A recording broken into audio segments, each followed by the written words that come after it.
Because I reacted, right?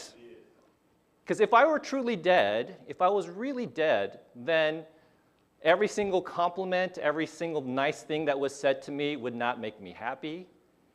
Every little insult, every little, insult or anything like that would not make me all angry or offended by this, right? If I were dead, I would be completely flat. I would be unreactive. So in that sense, maybe it would be better that I'm dead, right? Okay? Now, of course, I'm not talking dead in the physical sense, but dead just the same. So Ellen White writes this: I entreat those of you who profess to be Christians to die to self, okay? That you may be stirred with a new life by the Holy Spirit's power. The Bible puts it in a different way. Galatians 2:20, Paul says this: I have been crucified in Christ, and I no longer live, but Christ lives in me. The life I now live in the body, I live by faith in the Son of God, who loved me and gave himself for me. Right? But what does that actually mean? What does it mean to be dead to self, to be crucified in Christ, and to have Christ live in us? And there's so many ways you can interpret this. And I really want to focus on one specific aspect of dying to self. It's something that, as I mentioned in the beginning, that me and Susie maybe have been struggling with this a little bit recently. I think it happens to a lot of people in churches because it sometimes can actually rip up churches. It can ruin family relationships. It can wreak havoc in workplaces. It can turn best friends into enemies. And what am I talking about? I'm talking about this, the sin of offense. Okay? And yes, it is a sin. Why do I say it's a sin? Because how many of you guys have had friendships ruined because of something that friend said to you in offense? Maybe some of you guys have had problems in your marriages or in your relationships where a significant other said significant other said something to you that really offended you.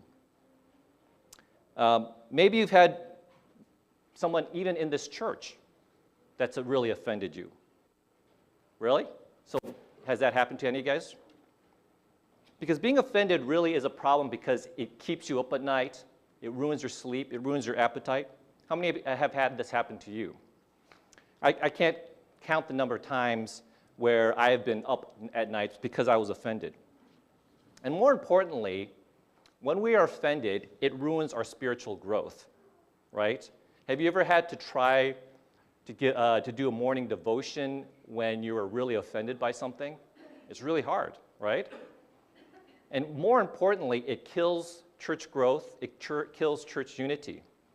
Because how many churches have broken up because of this factor? You get one faction that's offended by another side, and everyone's angry at each other.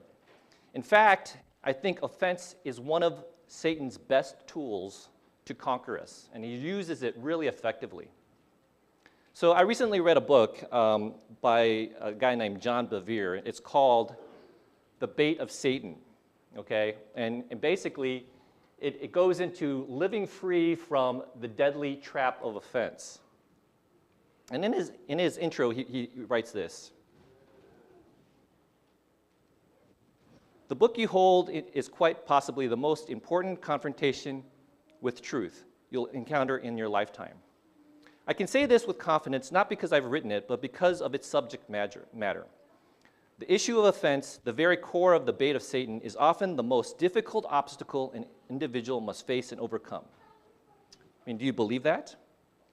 So he goes on to talk about this in a little more depth. He says, as I travel across the United States ministering, I have been able to observe one of the enemy's most deadly and deceptive traps. It imprisons countless Christians, severs relationships, and widens the existing breaches between us. It is the trap of offense. Many are unable to function properly in their calling because of the wounds and hurts the offenses have caused in their lives. They are handicapped and hindered from fulfilling their full potential. Most often, it is a fellow believer who has hurt them. They are those whom we sit with and sing alongside. Or perhaps it is the one who is delivering the sermon, We spend holidays, attend social functions, and share offices with them. Or perhaps it is closer. We grow up with, confide, and sleep next to them. The closer the relationship, the more severe the offense. You find the greatest hatred among people who were once very close. So there's a reason why John Bevere calls offense the bait of Satan, okay? The Bible puts it a little bit more concisely. Proverbs 18:9 says, "A brother offended is harder to win than a strong city, and contentions are like the bars of a castle." I mean, isn't this true for us? I mean, there's nothing harder to get over than offense. And it's especially hurtful when it comes at the hands of someone we love or we really respected, because that's really the people that we had the most expectation from. So the question is, how do we overcome this, right? How do we overcome becoming offended all the time and really learn to die to self? I mean, I don't really know, because like I mentioned in the beginning, this is something that I struggle with like many of you. There are times when I've lain awake at night kind of just seething in anger because of some kind of offense that someone inflicted on me. But if we look at the Bible, what lessons can we learn? What can we learn on how to overcome being offended all the time? And so what I want to do is focus on one individual, and this person is my namesake, which is the Apostle Peter, okay? Because if there was one person who was easily offended in the Bible, it was Peter, okay? Yet somehow in his lifetime, he learned how to overcome being offended. And so I want to go over 4 stories about Peter. They're short stories, and key in on basically 4 keys that will help us understand how to overcome offense. So if you want to open your Bibles, the first one is from John chapter 13, and it focuses on the Last Supper, okay? So here the disciples gather in the upper room, right? And this was supposed to be kind of like a joyous occasion, right? This was the celebration of Passover, and basically they're supposed to be happy and joyous. But there was a lot of tension in this room. And why was that? Well, there was this realization that there was no servant to wash the feet, right? And so kind of they're all sitting up there looking around, well, who's going to wash the feet? No one wanted to volunteer, right? Because it's a very menial task. Not only that, you have to remember that just before this happened, James and John had gone to Jesus, and what did they do? They said, "Can we sit on either side of you in your kingdom," right? So this had really upset all the other disciples. They're offended that, why should James and John get this right? And Peter in particular was very offended because he felt like, I am one of the key disciples. I should be sitting next to Jesus as well. So there was a lot of this jockeying around of like who would be the greatest. And no one wanted to be kind of this menial servant in all this, right? So what does Jesus do? Right? Jesus got up from the meal, took off his outer clothes, wrapped a towel around his waist. After that, he poured water into a basin and began to wash his disciples' feet, drying them with the towel that was wrapped around him.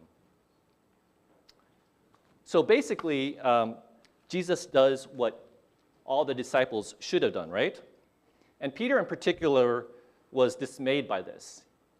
Desire Beja says, Peter's condescension broke Peter's heart. He was filled with shame to think that one of the disciples was not performing this service. Okay? Because you see, Peter certainly felt that Jesus shouldn't be the one, washing the feet of everyone's, but he didn't have enough humility and enough, humility to do it himself. He was really offended, actually, because one of the kind of the lesser disciples hadn't volunteered to jump in and do all the foot washing. And so this really leads me to lesson number 1 about offense, and that is this. Oops. Humility, okay? Because at the heart of every single offense that we feel, pride lies at the heart of it, okay? Because all too often, what we are really seeking is kind of the praise, adulation, high opinion of others, when all we should be doing is seeking the high opinion of just one person, right? And who is that? David Asher puts it this way. He uses this term a lot. It's called Gaudience, which means the audience of one. All we should be doing is seeking the high opinion of just God, and we should not be caring about the opinion of anyone else. If we look at the story of the foot washing here versus another foot washing story involving Mary, you get a striking difference in attitude, okay? So you have Peter, who refused to stoop to do this menial task, to wash Jesus' feet. And you compare that with Mary, who was so humble that not only did she wash Jesus' feet, she uses her own hair, something very valuable, something very personal to do that, right? What else? What other differences are there? Peter cared more about the opinions of all the other disciples rather than Jesus. Mary, all she cared about was Jesus' opinion.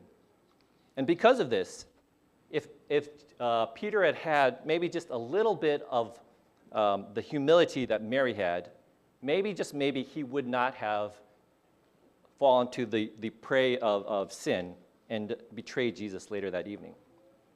The theologian Eugene Peterson puts it this way: be very wary if you feel that everything that is wrong with the world is outside of yourself, right? Because if you feel this way, you are going to set yourself up to pride, and if you set yourself up to pride, you're going to set yourself to being offended by anyone. The second story of offense that I want to talk about occurs later in that same night. And occurs after Peter had spent the night with Jesus in the Garden of Gethsemane. And right around this time, this huge crowd starts approaching them, okay? While he was still speaking, Judas, one of the 12, arrived. With him was a huge crowd armed with swords and clubs, sent from the chief priests and the elders of the people. Now, the betrayer had arranged a signal with them. The one I kiss is the man, arrest him.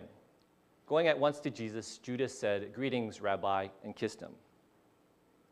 So here you can see a clear offense, right? Peter and Jesus had every right to be offended by this. Because not only were they being attacked by this big mob of people, they were being betrayed by a good friend of theirs, someone who had been following along with them. They had eaten meals together. They had, struggled together. They had, had similar goals in life together. And here he was betraying them. So how does Peter react to this? I mean, how would a lot of us react to this? We basically would probably react in anger to this great offense. And that's exactly what Peter does, right? With that, Peter reached for his sword, drew it out, and struck the servant of the high priest, cutting off his ear. So on a side note, isn't it interesting who Peter attacks? I'm sure that Peter intended to attack maybe the priests or the Pharisees, the guards maybe, but that's not who he attacks. He attacks some random servant, a guy that has almost nothing to do with the offense, right? And that's the problem with when we get offended. Oftentimes we lash out to the nearest person around us, and it is usually someone who is completely innocent. It reminds me of a story, actually something that happened recently. Susie and I were arguing about something. I probably offended her, or she offended me, or whatever. And right in the middle of this argument, Sawyer comes along. He's got a plate, and he drops a plate, and he breaks it, right? Normally, we wouldn't say that's a big deal, but what do you think we did at that moment? What's wrong with you, boy? Clean that up, So that's the problem with being offended, because oftentimes when we are offended, we lash out at just anyone who's near us in the most inappropriate ways. Here's another example. Do you guys remember this? Terror in Las Vegas. This happened 4 years ago. Where a gunman who was in the Mandalay Bay casino opened fire on a crowd, shoots 58 people, okay? This just came out actually this past week. The FBI released information about why he did this. You will not guess why he was so angry. He was a high roller at the casino, and he was offended that the casino had given him a regular room instead of a high roller suite. Because he was so pissed about that, he decided to just kill 58 people and eventually kills himself. Now, obviously, this is an extreme example, but this illustrates the danger of being offended because it sets us up to over-respond in anger at just the slightest provocation, right? So that's why we have to be so diligent about avoiding being offended. But if we go back to our story, let's compare how Peter responds to offense with how Jesus responds. This is what he says to Judas. Jesus replied, "Do what you came for, friend." So Jesus calls Judas, his betrayer, my friend, a guy who has just betrayed them in the most egregious manner. He calls him my friend. You know, Ellen White says that the use of the word friend was very deliberate because it was Jesus' way to reach out to Judas one last time, to try to give him one last chance to say, please don't do this. Your eternal salvation is dependent on this. Don't do this. So how could Jesus respond so differently from Peter? What was the difference between them? And the answer is what they were doing the immediate hours before this happens. And that's the second lesson, which is prayer. We have to fill our lives with constant prayer. Because the hours before this happened, Jesus was on his knees in constant prayer throughout that whole time. What was Peter doing? He was sleeping on the rock, oblivious to the world. And that's why prayer is so important. Because prayer is the greatest defense against offense, right? If you want to have a defense against being offended, that is the way to do it. You need to fill your life with continuous prayer. And I'm not just talking about, a few minutes of prayer in the morning like I usually do, right? And then think that that's going to sustain me through the day. You have to have it fill your life throughout the day. A lot of times, I try to do this. It doesn't always work, but I try to say a little quick prayer before I see some of my patients. And when I do that, it doesn't matter how obnoxious a patient is. It doesn't matter how rude or annoying or whatever. It's so much easier to deal with it. You are defending yourself against being offended if you are filling your life with prayer first. So I really urge you to continually pray throughout the day. Let's go to the third story, which again occurs a little bit later in the day. Jesus is arrested. He's taken to the court of Annas. The disciples have fled, but eventually Peter and John decide to go into the court and to see what's going on. And it's here that Peter and John make very different decisions. Okay? Desire of Ages puts it this way. A company drew about the fire, and Peter presumptuously took his place with them. He did not wish to be recognized as a disciple of Jesus. By mingling carelessly with the crowd, he hoped to be taken for one of those who had brought Jesus to the hall. Now you contrast to what John does. The disciple John, upon entering the judgment hall, did not try to conceal the fact that he was a follower of Jesus. He did not mingle with the rough crowd who were reviling his master. He was not questioned, for he did not assume a false character and thus lay himself liable to suspicion. He sought a retired corner, secure from the notice of the mob. And here's the key, but as near to Jesus as it was possible for him to be. Because that was the difference. We know what happens in the rest of the story, right? Peter basically makes probably the biggest mistake of his life and denies Jesus 3 times. And so this leads me to the third lesson, that we need to surround ourselves with positive people, okay? If you it just makes sense. If you surround yourself with positive people, you're more likely to be positive in life and you're less likely to be offended. Conversely, if you are surrounding yourself with negative people, you're going to be more likely to be negative. And guess what? You're going to be more likely to be offended by things. Recently, I attended a seminar at Kaiser, and it was a seminar on how to be a more resilient doctor.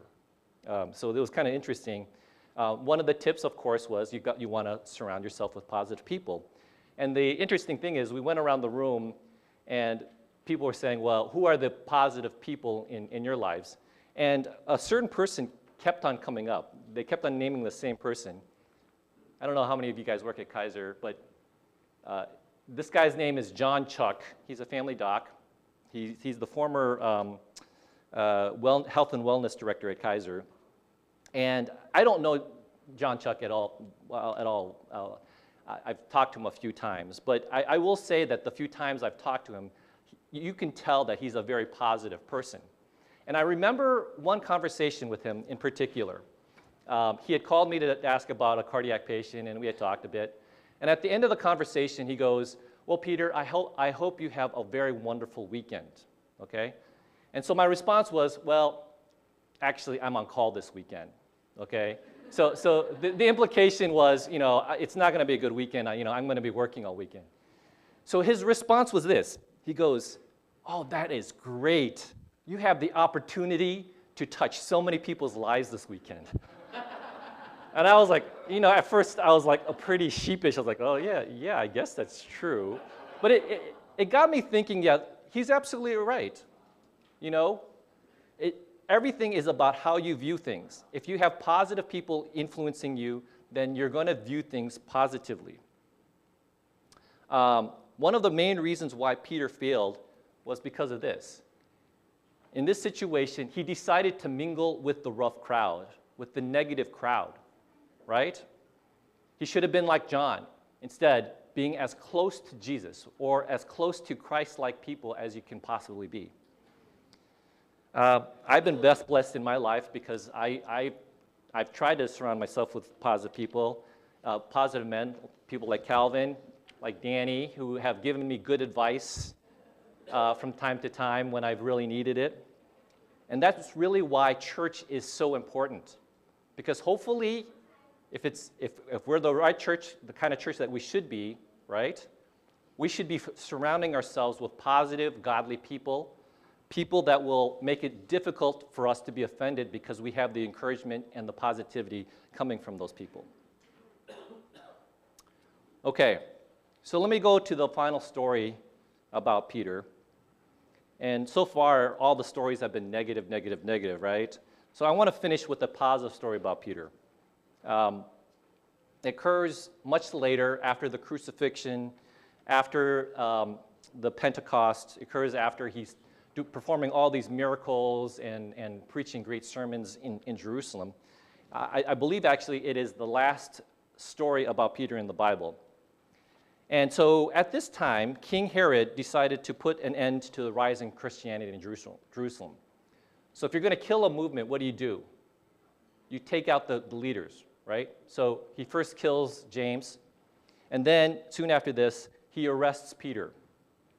Now, the story setting is this. It is the night before his pending execution. And if there was a time where Peter had a right to be offended and angry, it's right then. He'd done nothing wrong, right? He's doing amazing work, and he's about to die, okay? So he could make the case of not only being angry and offended by King Herod, but by God himself, right? Because he's doing God's work. Is he offended? Let's listen to his own words. 1 Peter 4:16. Yet if any of you suffers as a Christian, do not consider it a disgrace, or I'm going to substitute offense, but glorify God because you bear that name. Amen. So not only was Peter not offended, he was glorifying God for the privilege of suffering for God's sake. Because he knew he had done all he could, right? He had done everything he could in his power to do, and he was leaving everything else to God. Ellen White puts it this way in Acts of the Apostle. Our extremity is God's opportunity. What does that mean? It means that every single time we are going through something really tough, maybe with some serious trials, it is God's greatest opportunity to show his power. So this really leads me to the last lesson. And it's this. It's a quote that I heard from David Shin many years ago, and it's this. Do right because it is right, and here's the key. Leave the rest to God. Right? Leave the rest to God. Because Peter recognized that he was working and suffering for the name of God, and he was satisfied with allowing God to take care of the rest. And it's because of this that we can find Peter like this, here in Acts chapter 12, verse 16. That night, Peter was sleeping. Peter is sleeping the night before he's going to die. I mean, how many of you guys could sleep in that situation? Sleep in, when you should be angry or scared or whatnot. I like the way that Ellen White puts it even better.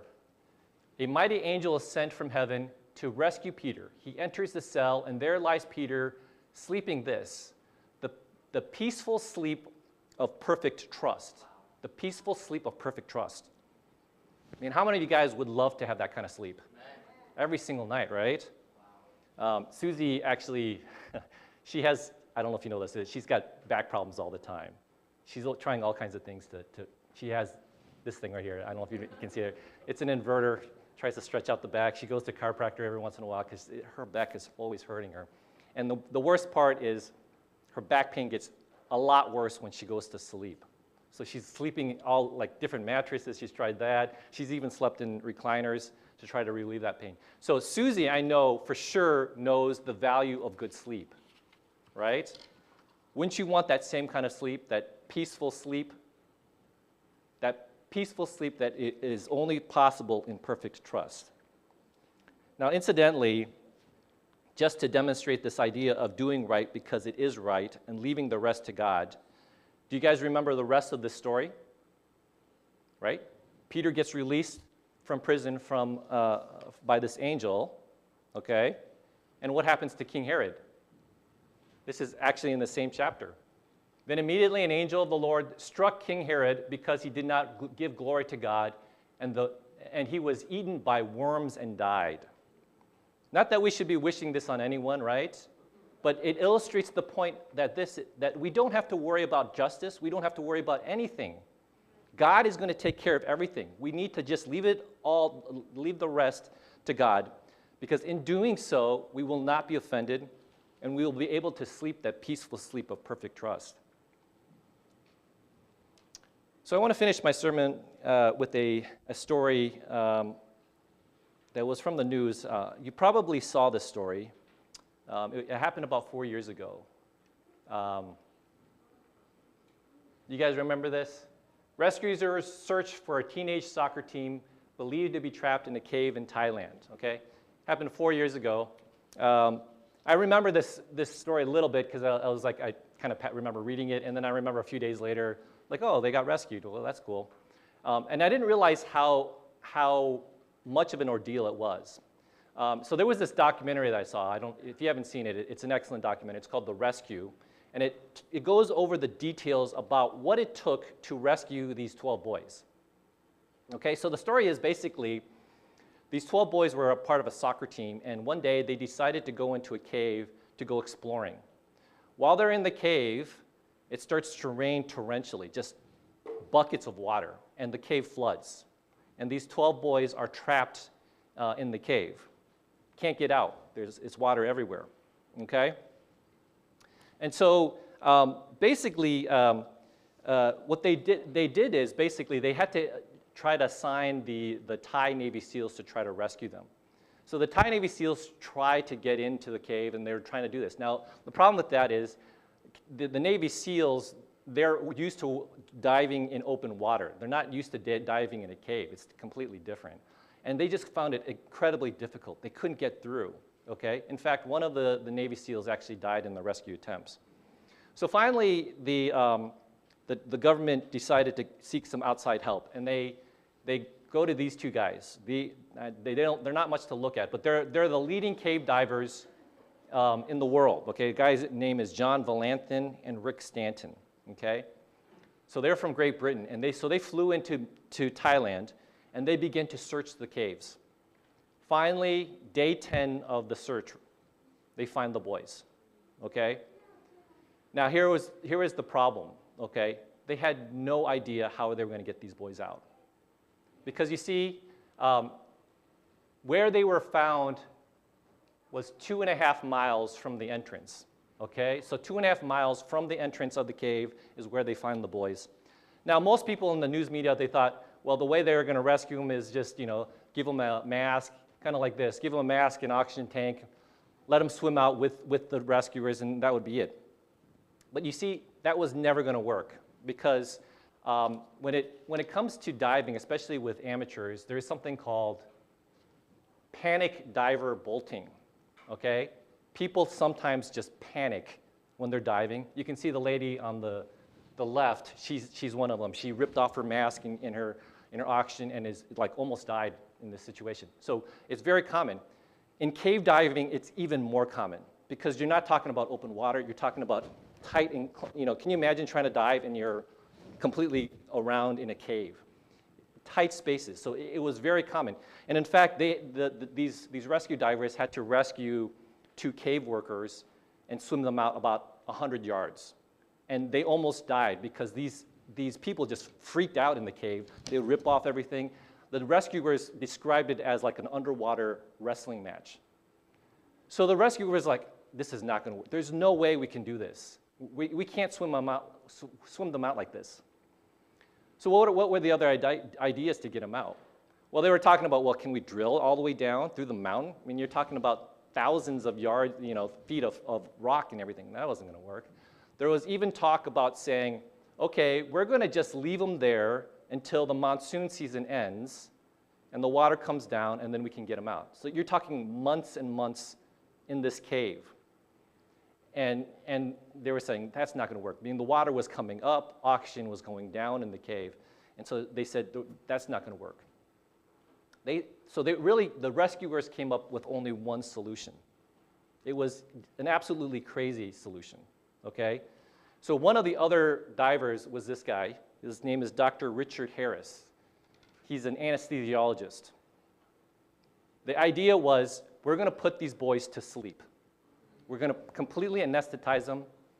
We're going to tie up their hands, their feet, put the oxygen masks out, and swim them out, kind of like a package. They're just going to maneuver them just like that. And when they told this Dr. Richard Harris this plan, he was like, that's crazy. That's never going to work. I mean, like, you're not monitoring them, their oxygen levels. You're not monitoring their heart. There's a reason why there's an anesthesiologist when you put people to sleep, because you need to monitor those things. And you take into account that they're in a cave with a mask that can get jostled and everything else. And he said, well, maybe one person can get out. I don't know, but it's like, there's no way. This is not going to work, right? So he goes down and looks at it, and he realizes there's no other way. It's either this or they're going to die. So that's what they decided to do. They go down there.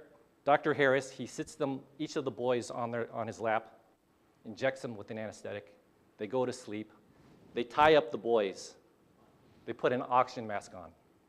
And one by one, they gradually push them through the cave.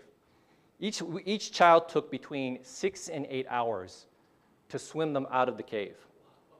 Okay? This is how dramatic it was. It was not easy. But the most amazing thing was, every single one of those boys made it out. Every single one. And when I heard the story, I thought, this is just an amazing and powerful analogy to our lives. Because, you see, we are like these boys.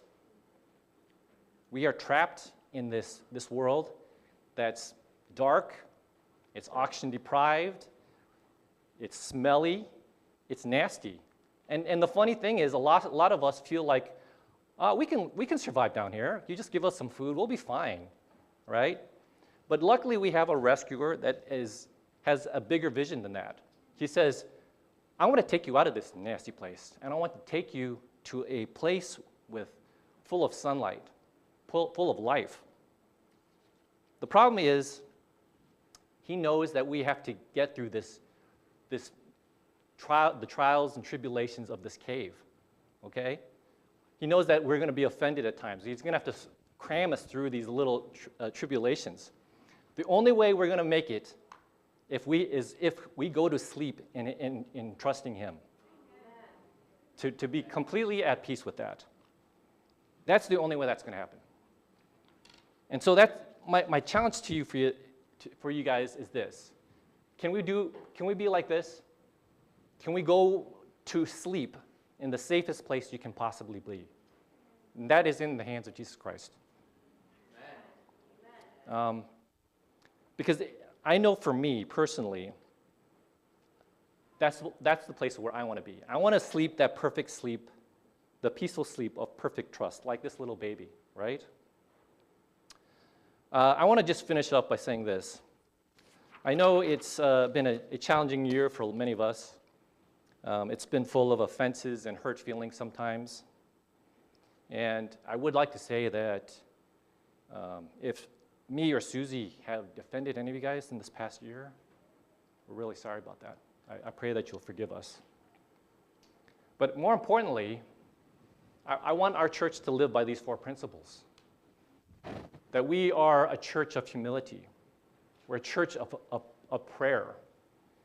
That we're a positive church. We are completely supporting our church. And that we have so much faith in our church and in God that we can leave the rest to God, right? Because I think if we can do that, the sky's the limit for our church, okay? Can we all be just an unoffendable church? I think that would be amazing. So I want to just thank you for this time, and I hope you've been blessed by this message.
Please stand with us as we sing our closing song, Abide With Me.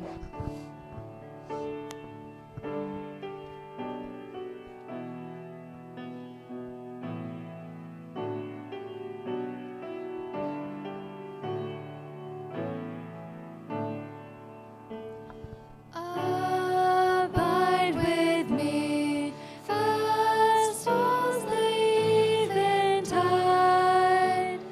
The darkness deepens, Lord, with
Heavenly Father, I want to thank you again for this Sabbath day and for your many blessings. Lord, I want to especially thank you for this church, that we have a church full of committed, positive, godly people. Lord, I pray that you will be with us, that we'll learn to be unoffendable, that we'll learn to be humble, and that we'll learn to be so trusting in you that we can leave everything to you. Be with us as we continue the Sabbath day, and help us to continue to fellowship with other and grow closer to each other. In your name I pray, amen.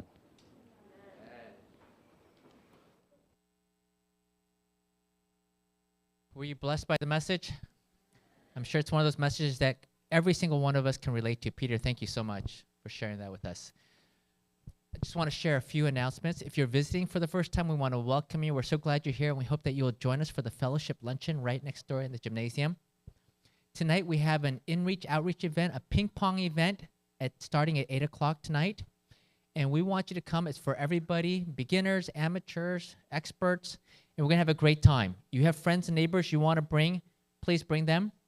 At the end of this month, April 28 and 29, starting Friday night, we're going to have what's called New Beginnings. It's a training event put on by the ASI evangelism team, training people on how to do small groups and one-on-one ministries. It's going to start Friday night, 7 to 9, and then it's going to be on Sabbath, beginning at 10.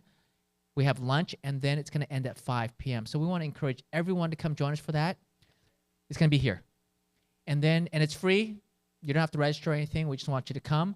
And then the next month in May is our church retreat at Leone Meadows.